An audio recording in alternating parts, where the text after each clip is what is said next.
Games You Might Have Missed is a series where I highlight a great game that may have escaped your notice. If you have any suggestions for games you'd like to see featured in this series, be sure to drop a comment down below. But today we're going to be talking about Dungeon Travelers 2.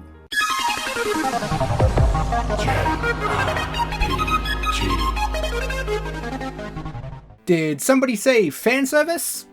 No? Well, what about first-person dungeon crawling?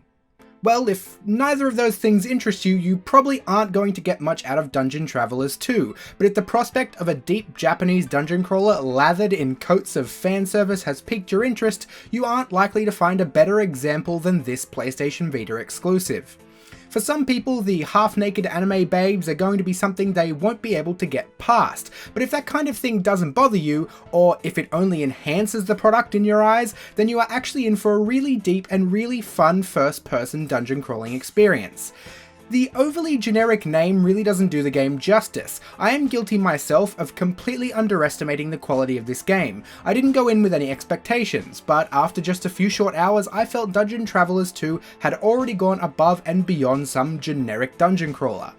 The fanservice isn't strictly fanservice either. The great thing about those anime babes is that they actually have personality. They are real characters, and it's actually a joy interacting with them. The characters themselves are the strong point in what is otherwise a fairly predictable and average story. I don't think anybody goes into a dungeon crawler with the expectation of Nier Automata or Persona 5 levels of narrative though, so it isn't a huge downside. The gameplay depth and experience is where the game shines though. The sheer power of magic in the game is offset by the ability for the cast to be interrupted. This makes every encounter feel different. Getting your timing right is something you have to constantly assess, and the second you see an enemy start a cast, you pretty much have to drop everything to try and interrupt it. The usual grindy nature of dungeon crawlers is also made far less punishing in Dungeon Travelers 2. You would expect to grind on certain monsters endlessly hoping to get specific rare drops from them to enhance your gear or craft something, but in this game you aren't grinding hopelessly waiting for that one item to drop. You can enhance gear or craft charms by simply killing a certain number of enemies. It gives you a solid goal and it's easy to track your progression. Gone are the days of wondering why something hasn't dropped, going onto an online forum and then being told, yeah, you could get it in like 5 minutes or 4 hours, depending on how lucky you are.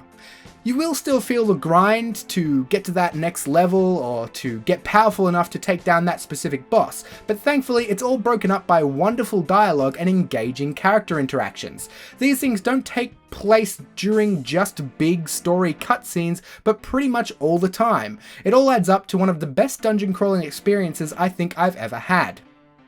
Speaking of best experiences, if you like this video, be sure to hit that like button. Don't forget to leave your suggestions in the comments section, subscribe to see more of me and everything I do, and if you enjoy my content, why not consider supporting my channel on Patreon. Links for all that and more are in the description. Other than that, I'll see you all soon.